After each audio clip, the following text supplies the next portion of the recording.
Assalamualaikum warahmatullahi wabarakatuh. Perkenalkan, nama saya Aulia Yustika Hidayat, NIM 2041710007, Program Studi Teknologi Agroindustri, Universitas Internasional Semen Indonesia. Pada kesempatan kali ini, saya akan mempresentasikan proposal penelitian yang akan saya lakukan dengan judul Analisis Strategi Bauran Pemasaran atau Marketing Mix Otak-Otak Bandeng dengan metode AHP dan analisis SWOT, studi kasus UMKM Roso Utomo.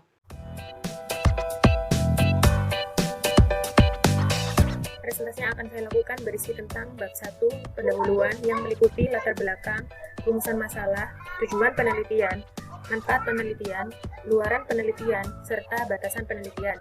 Kemudian bab 2 yang berisi tentang tinjauan pustaka, dan bab 3 yang berisi tentang metodologi penelitian yang akan saya lakukan. Bisnis usaha yang berkembang tidak semuanya dapat bertahan lama. Beberapa faktor yang menyebabkan bisnis usaha tidak bertahan lama salah satunya yaitu manajemen yang masih sederhana, sehingga perlu adanya strategi pemasaran agar dapat menemukan kepuasan yang diinginkan oleh konsumen pada setiap bisnis usaha yang ditargetkan. Program manajemen pemasaran efektif dapat dilakukan dengan memadukan beberapa elemen pemasaran ke dalam suatu program yang dirancang untuk mencapai tujuan pemasaran yang ditargetkan oleh bisnis usaha dengan memberikan kepuasan terhadap konsumennya. Marketing mix merupakan salah satu bentuk strategi pemasaran yang mampu mendukung dalam memasarkan produk untuk menciptakan kepuasan konsumen, yaitu menggunakan metode bauran pemasaran yang terdiri dari 4 variabel. Yang pertama, produk. Produk merupakan bentuk penawaran yang ditunjukkan untuk mencapai tujuan kepuasan konsumen. Yang kedua, harga. Harga juga berhubungan dengan kebijakan, strategi, dan taktik pemasaran seperti tingkat diskon, syarat pembayaran, dan tingkat diskriminasi harga pada berbagai kelompok konsumen. Yang ketiga, tempat. Tempat merupakan keputusan distribusi yang menyangkut kemudahan akses produk bagi para konsumen, salah satunya meliputi lokasi fisik. Yang keempat, promosi. Promosi dapat dilakukan dengan berbagai metode yang harus dilakukan untuk mengkomunikasikan manfaat produk. Banyak strategi yang bisa digunakan untuk meningkatkan penjualan dan menarik konsumen untuk membeli produk yang ditawarkan oleh produsen. Masing-masing variabel dari marketing mix atau strategi bauran pemasaran yang digunakan oleh beberapa perusahaan atau usaha mikro kecil menengah memiliki peran yang sangat penting dalam menentukan bagaimana produk tersebut akan dijual kepada konsumen. Menurut Soekarwati 2010, untuk menarik konsumen melakukan pembelian, maka perusahaan atau UMKM harus bisa menerapkan suatu strategi pemasaran yang tepat sesuai dengan kondisi pasar yang dihadapi. Keberhasilan strategi pemasaran dipengaruhi oleh beberapa faktor, yaitu riset dan analisa pasar, keputusan tentang produk, dan bauran pemasaran. Berdasarkan penelitian Ratih tahun 2019, diperoleh hasil bahwa produk, harga, tempat, promosi, kemasan, dan merek berpengaruh terhadap keputusan pembelian. Akan tetapi, variabel harga memiliki pengaruh negatif terhadap keputusan pembelian. Artinya, jika harga naik, maka keputusan pembelian konsumen akan turun. Untuk variabel kemasan dan merek produk, semakin menarik kemasan produk, maka semakin tinggi minat beli konsumen terhadap produk otak-otak bandeng tersebut. Oleh karena itu, saya tertarik untuk melakukan pengamatan marketing mix ini terhadap kepuasan konsumen otak-otak bandeng Roso Utomo. Otak bandeng Roso Utomo merupakan produk asli Gresik yang terbuat dari bandeng segar yang diolah dengan resep warisan tradisional sejak tahun 1975. Yang berlokasi di Jalan Sindujoyo nomor 84, Kecamatan Gresik, Kabupaten Gresik. Otak-otak bandeng Roso Utomo memiliki cita rasa yang khas. Rasa bandengnya masih segar dipadu dengan rasa gurih dan pedas dari bumbu pilihan yang diolah dengan daging bandeng yang telah dihaluskan. Otak-otak bandeng Roso Utomo memiliki cita rasa yang khas lain dibandingkan dengan otak-otak bandeng dari daerah lainnya. Dengan adanya cita rasa yang khas membuat produk otak-otak bandeng dikenali dan disukai oleh konsumen. Pada saat ini, pemasaran otak-otak bandeng Roso Utomo dipasarkan dengan cara sederhana, yaitu dengan menjualkan produk yang diproduksi di ruko lokasi produksi, mempromosikan melalui status media sosial, dan word of mouth atau dari mulut ke mulut. Lemahnya strategi pemasaran yang diterapkan membuat profit dari otak-otak bandeng Roso Utomo bersifat fluktuatif. Menurut penelitian Tamrin 2013, pemahaman terhadap perilaku konsumen tidak lepas dari minat pembeli, karena minat pembeli merupakan salah satu tahap sebelum mengambil keputusan untuk membeli. Titik tolak memahami konsumen yaitu dengan melalui rangsangan tanggapan oleh konsumen terhadap produk. Untuk mengatasi hal tersebut dilakukan dengan cara pengenalan dan implementasi dari strategi pemasaran yang berupa metode marketing mix. Marketing mix cocok diimplementasikan pada produk otak-otak bandeng Roso Utomo dikarenakan marketing mix dapat mengetahui pengaruh kepuasan konsumen terhadap UMKM Roso Utomo yang juga memenuhi strategi bisnis yang bagus untuk memasarkan produk otak-otak bandeng tersebut. Oleh karena itu, saya tertarik untuk melakukan pengamatan marketing mix terhadap kepuasan konsumen otak-otak Bandeng di Rasa Utomo. Berdasarkan latar belakang yang telah saya sampaikan, didapatkan rumusan masalah sebagai berikut. Yang pertama, bagaimana kondisi manajemen pemasaran yang berlangsung pada otak-otak Bandeng UMKM Rasa Utomo. Yang kedua, apakah faktor marketing mix seperti produk, harga, tempat, dan promosi memiliki pengaruh yang signifikan terhadap keputusan pembelian produk otak-otak Bandeng Rasa Utomo. Yang ketiga, dari variabel marketing mix tersebut, variabel manakah yang dominan mempengaruhi keputusan pembelian produk otak-otak Bandeng Rasa Utomo. Selanjutnya, tujuan dari penelitian yang akan saya lakukan yaitu untuk mengetahui kondisi manajemen pemasaran yang berlangsung pada UMKM otak-otak Bandeng Rasa Utomo. Yang kedua, untuk mengetahui apakah faktor marketing mix seperti produk, harga, tempat, dan promosi memiliki pengaruh yang signifikan terhadap keputusan pembelian produk otak-otak Bandeng Rasa Utomo. Dan yang ketiga, untuk mengetahui faktor marketing mix, untuk mengetahui dari variabel marketing mix seperti produk, harga, tempat, dan promosi yang dominan mempengaruhi keputusan pembelian produk otak-otak Bandeng Rasa Utomo. Selanjutnya, manfaat dari penelitian yang saya lakukan yaitu yang pertama, untuk menambah pengetahuan dalam menentukan strategi pemasaran yang diambil untuk memenuhi kepuasan konsumen. Yang kedua, untuk menambah pengalaman dalam menerapkan ilmu yang berkaitan dengan bidang manajemen pemasaran. Dan yang terakhir yaitu sebagai bahan pertimbangan dan masukan bagi manajemen pemasaran UMKM Rasa Utomo dalam menentukan strategi pemasaran untuk menarik lebih banyak pembeli dan mengembangkan bisnisnya. Keluaran yang diharapkan dari penelitian ini yaitu yang pertama, strategi pemasaran yang dipilih atau yang digunakan dari penelitian yang telah dilakukan dan berupa proposal penelitian. Sedangkan batasan penelitian yang dibahas dalam penelitian ini yaitu kondisi manajemen pemasaran UMKM Rasa Utomo dan pengaruh signifikan marketing mix produk otak-otak Bandeng Rasa Utomo. Selanjutnya, pada tinjauan pustaka kali ini saya akan membahas tentang beberapa subbab yang berhubungan dengan penelitian yang akan saya lakukan, mulai dari otak-otak Bandeng, pemasaran, strategi pemasaran, SDP atau segmenting targeting positioning, marketing mix, analisis SWOT, analisis AHP, dan yang terakhir penelitian terdahulu. Yang pertama, otak-otak Bandeng. Bandeng merupakan salah satu jenis ikan yang dapat dikonsumsi dan sangat digemari oleh masyarakat karena rasanya yang enak dan gurih. Ikan bandeng merupakan hasil budidaya tambak. Menurut data BPS, Provinsi Jawa Timur merupakan provinsi yang memiliki areal tambak yang paling luas. Di Jawa Timur, pusat tambak terbesar terletak di Kabupaten Gresik dan Sidoarjo dengan luas masing-masing 38,44% dan 32,17% dari keseluruhan luas tambak di Jawa Timur. Lebih dari 60% tambak di wilayah tersebut digunakan untuk budidaya ikan bandeng. Hasil produksi ikan bandeng yang tinggi dimanfaatkan masyarakat untuk melakukan pengolahan ikan bandeng agar ikan bandeng memiliki nilai jual yang tinggi. Ikan bandeng tersebut diolah menjadi otak-otak bandeng karena otak-otak bandeng merupakan makanan khas Kabupaten Gresik. Menurut Ratih 2017, otak-otak bandeng diolah dengan cara mengeluarkan daging dan tulang ikan, kemudian daging dihaluskan dan diberi bumbu, selanjutnya dimasukkan kembali ke dalam kulit ikan, lalu dimasak.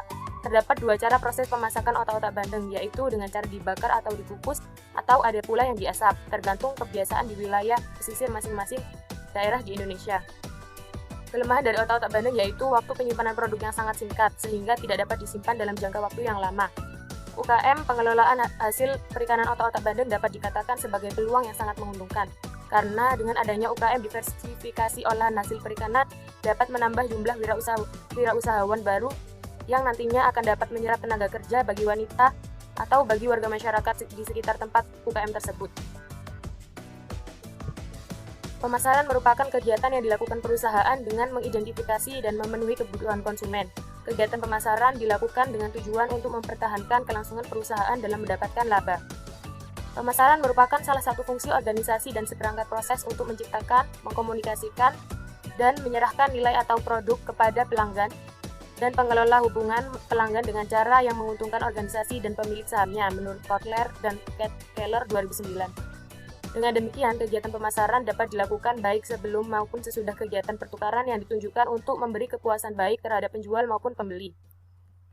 Sedangkan menurut Suparyanto dan Rosa 2015, manajemen pemasaran merupakan proses menganalisis, merencanakan, mengatur, dan mengelola program-program yang mencangkup pengkonsepan penataan harga, promosi, dan distribusi dari produk, jasa, dan gagasan yang dirancang untuk menciptakan dan memelihara pertukaran yang menguntungkan dengan pasar sasaran untuk mencapai tujuan perusahaan. Selanjutnya, strategi pemasaran. Strategi pemasaran menurut College 2009 juga diartikan sebagai landasan yang direncanakan secara sistematis untuk mencapai tujuan perusahaan dan mencapai target pasar atau selera konsumen yang dituju. Strategi pemasaran merupakan suatu proses yang dilakukan dengan menganalisis kesempatan, pemilihan sasaran, pengembangan strategi, perumusan rencana, dan pengimplementasian serta pengawasan. Menurut Sugoto 2009, perencanaan strategi pemasaran dapat dilakukan dengan 3 tahap. Yang pertama, menguji situasi pemasaran saat ini. Yang kedua, menyertakan kesempatan dan menentukan sasaran. Yang ketiga, mengembangkan strategi pemasaran. Strategi pemasaran merupakan strategi mengenal unsur-unsur atau variabel-variabel yang ada dalam bauran pemasaran, yang merupakan interaksi 4 variabel utama dalam sistem pemasaran, yaitu produk, harga, tempat, dan promosi.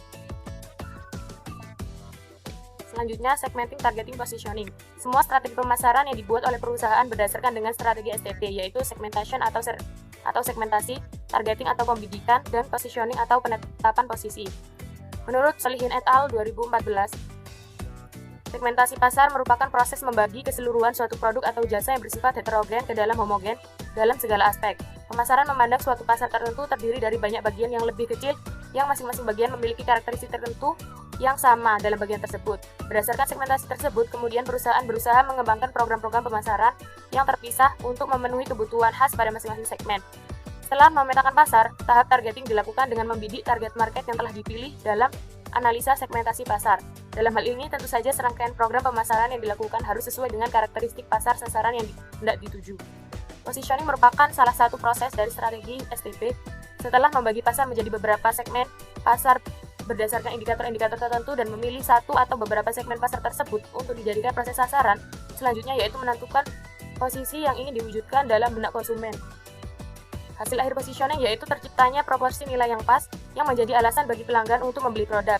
Penempatan posisi menjelaskan strategi mengenai bagaimana cara perusahaan membedakan produk yang dibandingkan dengan pesaing. Positioning merupakan tindakan untuk mendapatkan konsumen agar konsumen memiliki persepsi dan cita rasa yang khusus terdapat produk dan perusahaan. Apabila perusahaan ingin mencapai akses dalam pemasarannya, perusahaan tersebut harus mampu menetapkan dan membuat kebijaksanaan yang mencakup 4 variabel marketing mix, atau yang dikenal dengan bauran pemasaran.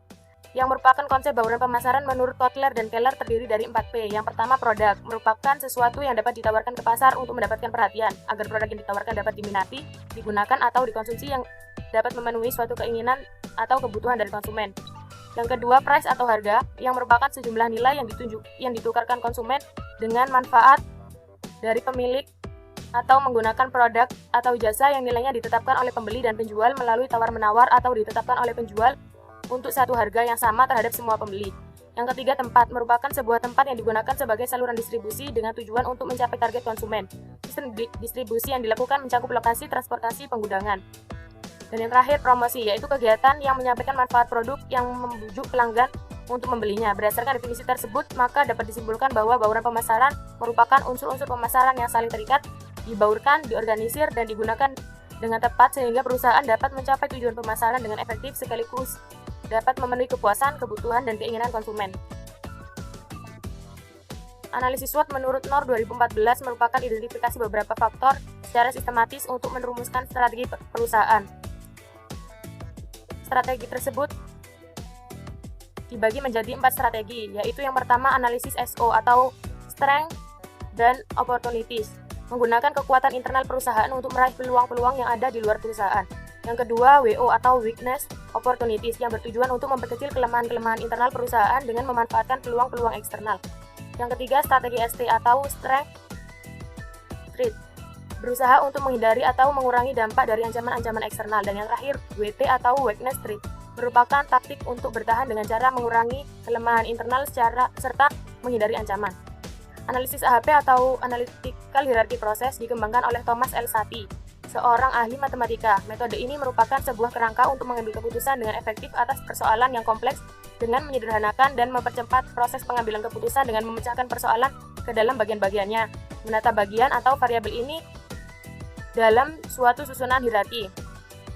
Metode AHP juga membantu memecahkan persoalan yang kompleks dengan menstruktur atau hierarki kriteria pihak yang berkepentingan, hasil, dan menarik berbagai pertimbangan guna mengembangkan bobot atau prioritas. Metode ini juga menggabungkan kekuatan dan perasaan dan logika yang bersangkutan pada berbagai persoalan, lalu mensintesis sebagai pertimbangan yang beragam menjadi hasil yang cocok dengan perkiraan secara institut sebagaimana dipresentasikan pada pertimbangan yang telah dibuat menurut Henry 2014. Selanjutnya, saya akan menampilkan penelitian terdahulu oleh beberapa peneliti.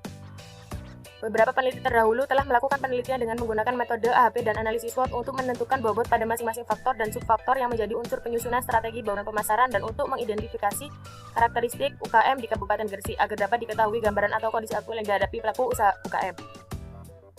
Mulai dari penelitian Nini Wahyuningsi 2014 dengan judul penelitian analisis strategi bauran pemasaran minuman kopi menggunakan metode analytical hierarchy process dan teknik for order preference by similarity to ideal solution atau TOPSIS. Dengan penelitian ini memiliki keterkaitan yaitu menggunakan metode AHP untuk menentukan bobot masing-masing faktor dan subfaktor yang menjadi unsur penyusunan strategi bauran pemasaran. Kemudian yang kedua, Yahya Atmajawati 2018 dengan judul Analisis dan Perumusan Strategi Pemasaran pada UKM Batik Jawa Anggun Pekalongan menggunakan analisis SWOT dan AHP.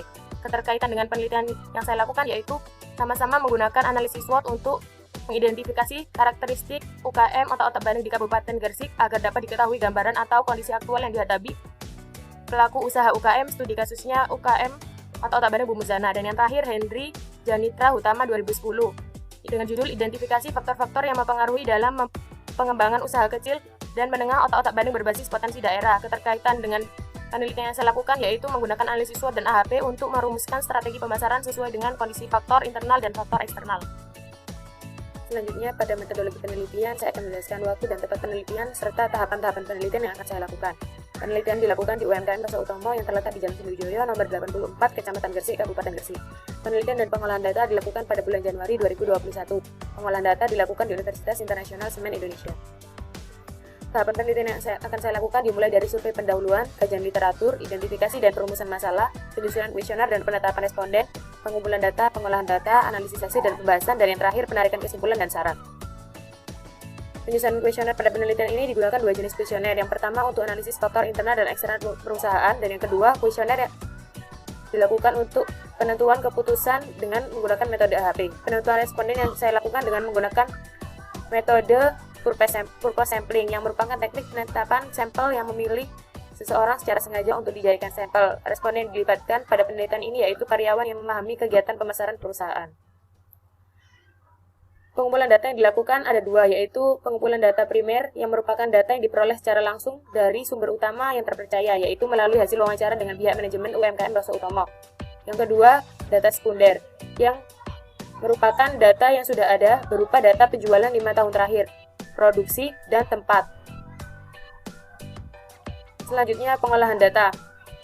Pada pengolahan data yang pertama yaitu menggunakan analisis SWOT, di mana dilakukan untuk mengetahui strategi yang dipilih berdasarkan bobot prioritas global tertinggi dari semua alternatif strategi dengan menggunakan matriks SWOT yang sudah saya tampilkan, mulai dari strategi strength opportunities, weakness opportunities, strength threat, dan weakness threat.